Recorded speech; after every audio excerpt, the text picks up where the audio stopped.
Magnolia sunset পয়েন্টের দূরত্ব Netarhat market থেকে প্রায় 10 কিলোমিটারের মতো। এখনো সূর্যদেব অনেকটাই উপরে, মনে হয় ঠিক সময়ে আমরা পৌঁছে যাব। সানসেট পয়েন্টে যাওয়ার এই রাস্তাটি একেবারেই গ্রাম্য পিচের একটি সরু রাস্তা।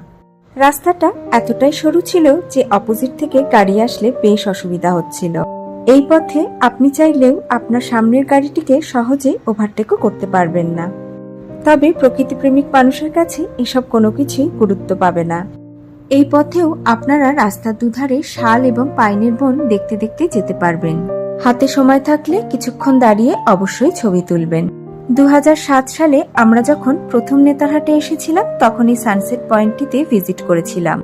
আর 2017 সালে যেহেতু বড় বাস নিয়ে আমরা সবাই মিলে পিকনিক করতে এসেছিলাম, তাই এই রাস্তায় আর ভিজিট করিনি। আমরা প্রায় চলেই এসেছি।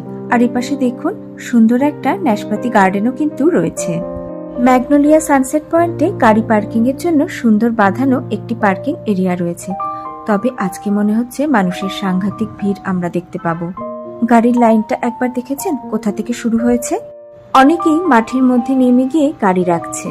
তবে আমাদের গাড়িটি আমরা বাঁধানো যে পার্কিং এরিয়াটা ছিল সেখানেই রেখেছিলাম।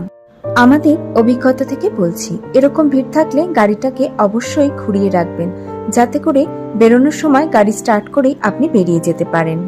আর একটা কথা, সানসেট হওয়ার একটু আগে বেরোনোর চেষ্টা করবেন, তাহলে আপনাকে একটু কম অসুবিধার মধ্যে পড়তে হবে।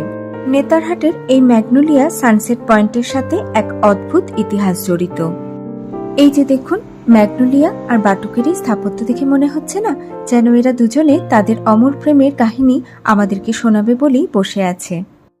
শুনেছি ব্রিটিশ আমলে বেঙ্গল প্রেসিডেন্সির বিহার ও উড়িষ্যা প্রদেশের lieutenant governor sir Edward gate এই নেতারহাট জায়গাটি খুব পছন্দ করতেন এবং প্রায়ই তার পরিবারের সাথে চ্যালেট নামক একটি বাংলোয় এসে থাকতেন। স্যার গেইটের মেয়ে ম্যাগনোলিয়া নেতারহাটের সৌন্দর্যে মুগ্ধ হয়ে ঘোড়ায় চড়ে জায়গাটি ঘুরে দেখতেন।